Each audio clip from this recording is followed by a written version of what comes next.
आप सभी चैनल को सब्सक्राइब कर लीजिएगा और शेयर जरूर कीजिएगा। आप में से किसी का कोई सवाल है? गुरु जी जय श्रीमन नारायण। जय श्रीमन नारायण बेटा। गुरु जी मेरा ये प्रश्न था कि जैसे हमको कोई डिसीजन लेना होता है तो लोग कहते हैं कि दिल से सोचो या दिमाग से सोचो, तो ये कैसे पता चाहिए कि दिल क्या कह रहा है और दिमाग क्या कह रहा है?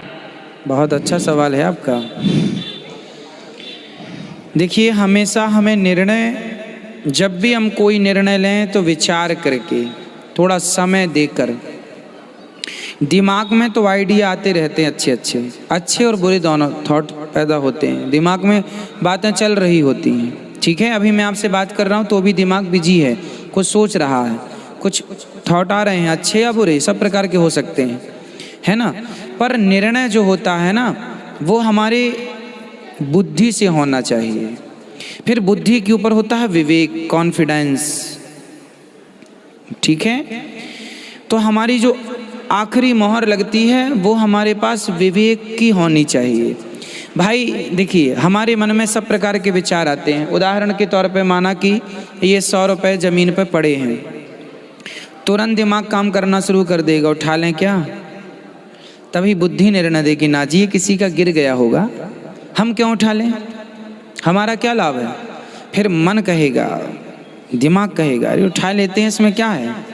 मन कहेगा उठा लो, बुद्धि यदि आपकी सात्विक है तो वो कहेगी ना ये किसी का होगा, हमें क्या काम इससे। फिर आपका विवेक काम आएगा, यदि आप विवेकशील हैं, जिसे संस्कारवान कहते हैं। यदि आपके संस्कार स्ट्रांग हैं तो फिर आपका निर्णय ये होगा कि ना जी ये भले सोना पड़ा है पर हमारे मतलब का नहीं है, क्योंकि हमारा नहीं है, इसलिए इसे छोड़ो, आगे चलो अपने रास्ते पर। हमें लोभ नहीं करना चाहिए, नहीं तो लोभ परेशान कर सकता है। इसलिए जो आखिरी निर्णय है वो आपकी बुद्धि लेती है, पर बुद्धि के ऊपर आपका विवेक होता है। इसलिए विवेक के बारे में लिखा है, बिनु सत्संग विवेक न होई, राम कृपा बिनु सुलभ न सोई। जो विवेक, कई लोग विवेकानंद क्यों नाम पड़ा? स्वामी जी का नाम नरेंद्र था। स्वामी विवेकानंद जी का नाम क्या था? नरेंद्र। विवेकानंद क्यों पड़ा? क्योंकि वो, कई लोग, माँ बाप भी तो कहते हैं विवेक से काम करना। तो ये विवेक क्या चीज़ है? जिसका विवेक जाग गया वही तो विवेकानंद हो गया। तो विवेक से काम करने वाला व्यक्ति कभी रास्ता नहीं भटकता, कभी गलत निर्णय नहीं लेता। दिमाग तो बहुत छोटी, दिमाग में तो सब चीज़ें आती हैं, फिर उसे फिल्टर बुद्धि करती है, मोहर विवेक लगाता है। ठीक है। और गुरु जी एक और प्रश्न है कि जैसे आप कहते हो भागवत में कि जो भी हमारे सुख दुख हैं वो हमारे कर्म पर निर्भर हैं, जो हमने पिछले जन्म में किए थे, लेकिन फिर भक्ति करने से मोहर विवेक लगाता है। ठीक है। और गुरु जी एक और प्रश्न है कि जैसे आप कहते हो भागवत में कि जो भी हमारे सुख दुख हैं वो हमारे कर्म पर निर्भर हैं, जो हमने पिछले जन्म में किए थे, लेकिन फिर भक्ति करने से क्या फायदा इस जन्म में? वाह, कितना बढ़िया सवाल है बच्चे का, तालियां होनी चाहिए सवाल के लिए। सवाल इतना अच्छा पूछा है आपने कि जब हमारे कर्म से सुख और दुख मिलते हैं तो भगवान की भक्ति करना क्या जरूरी है, यही सवाल है आपका। तो देखो बेटा, बात ऐसी है कि एक गुरुजी के 2 चेला थे। ठीक है। एक चेला वैश्या के घर जाता था मुजरा देखने, और दूसरा सत्संग में आता था भगवान की कथा सुनने। एक दिन मुजरा देखकर जब वो लौटा चेला, तो उसको सोने की थैली प्राप्त हो गई, सोना मिल गया। और ये सत्संग करके जब लौटा तो इसके पाँव में लोहे की कील घुस गई, तो हड्डी को फाड़ती हुई आर पार हो गई पाँव में। लंगड़ाता हुआ, चीखता हुआ वैद्य जी के पास गया। वैद्य जी ने निकाल के दवाई भरी। लंगड़ाता हुआ गुरु जी के पास गया। गुरु जी, आपके भगवान का निर्णय बड़ा गलत है। क्यों? वो वैश्या के घर जाता था तो उसे सोना मिला, और मैं सत्संग करने जाता था तो मुझे लोहे की कील मिल गई।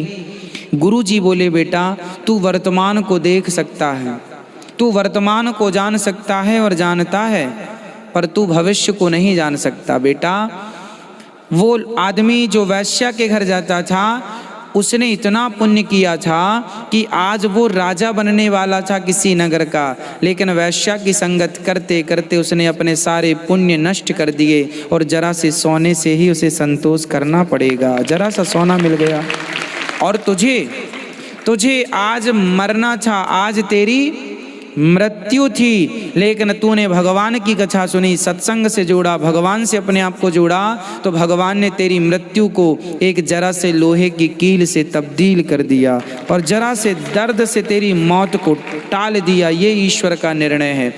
कर्मों के वस्तु संसार है ही भक्तों, पर जब आप भगवान की शरण में रहते हैं तो भगवान आपके जीवन में आने वाले बड़े से बड़े संकट को बहुत छोटा सा करके निपटा देते हैं। ये ईश्वर की कृपा से ही संभव है, इसलिए ईश्वर की कृपा।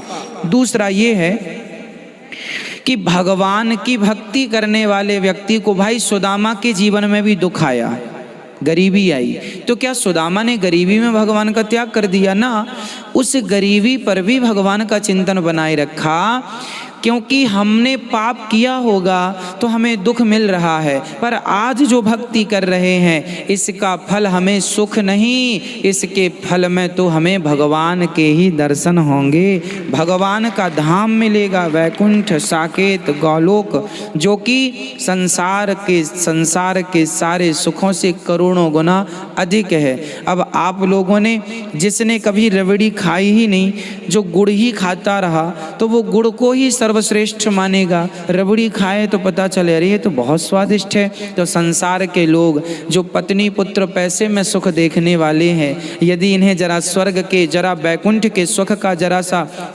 स्वाद मिल जाए तो उस सुख के आगे तो ये संसार का सुख खारा है, व्यर्थ है, खारा है। एक समुद्र की मछली है और एक गंगा की मछली है, दोनों मछली हैं, दोनों जीती हैं, लेकिन एक बार समुद्र की मछली जरा गंगा में आ गई तो फिर उसे समुद्र जाने का मन नहीं करता, बोले वहाँ का पानी खारा है, यहाँ का पानी बड़ा मधुर है। बस वही है, ये संसार तो सागर है और भगवान का धाम तो गंगा जैसा है। अब आप देख लो कि पुण्य क्यों जरूरी है, भक्ति क्यों जरूरी है। और गुरु जी आप कहते हो कि कर्म के बिना कुछ नहीं है, ठीक है, तो फिर सन्यास क्या है? फिर सन्यास क्यों लेना चाहिए अगर कर्म ही नहीं है सन्यास में? तो सब कामों को करते हुए सबसे मन हटा लेना ही सबसे बड़ा सन्यास है। सब काम को करिए, जैसे आप पत्नी के संग रहो, पुत्र के संग रहो, जिम्मेदारी निभाओ, काम करो, फैक्ट्री चलाओ, बिजनेस करो, खेती करो, सब करते हुए भाव ये रहे कि ये मेरा नहीं है, ये सब भगवान का है, तो आप खुद सन्यासी हैं, यदि इतनी विचारधारा है तो। और नहीं तो आप सब छोड़ भी दो, पर तन से छोड़ा, मन से तो कुछ छूटा नहीं, मन से चिंतन उन्हीं का है। एक सन्यासी बोले हम भी पहले एडवोकेट थे, खूब पैसा कमाते थे, तो तुम अब सन्यासी हो गए हो तो तुम एडवोकेट की बातें क्यों कर रहे हो? इसका मतलब अब तुम तन से तो अलग हो गए पर मन तो तुम्हारा वहीं जुड़ा है, तो ये सन्यास नहीं हुआ। सन्यास का अर्थ है कि जैसे हमने हाथ को यहाँ पर घिसा, जैसे आप सवेरे मंजन करके थूक देते हैं तो अपने थूक की तरफ दोबारा पलट कर नहीं देखते, जीभी करते हैं, अपनी जिह्वा को साफ करते हैं तो जिह्वा से निकली गंदगी को पलट कर देखना नहीं चाहते। उसी प्रकार संसार के सुखों का त्याग करने के बाद उनको कभी देखना भी ना चाहे, इसका नाम सन्यास है।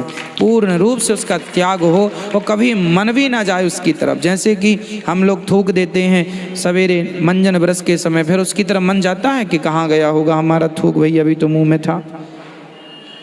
उसी प्रकार का त्याग सन्यास कहलाता है। धन्यवाद गुरु जी। राधे श्याम। राधे श्याम। गुरु जी एक प्रश्न और था कि मेरे पापा मेरे से प्यार नहीं करते बिल्कुल। ऐसा हो ही नहीं सकता। कहाँ आपके पापा? इस धरती का ऐसा कोई बाप नहीं है जो अपनी संतान से प्यार ना करता हो। करते हैं, लेकिन संतान माने ना माने पर प्यार तो हर माँ बाप का होता ही है बेटा, ठीक है। आप अभी पिता की फीलिंग नहीं समझेंगे, जब आप खुद पिता बन जाएंगे तब जानेंगे कि पिता क्या होता है। पिता क्या होता है ये बात व्यक्ति तब जानता है जब खुद पिता बन जाता है, तब पता चलता है कि पिता क्या होता है, ठीक है। माँ क्या होती है ये तब पता चलता है जब औरत खुद माँ बनती है।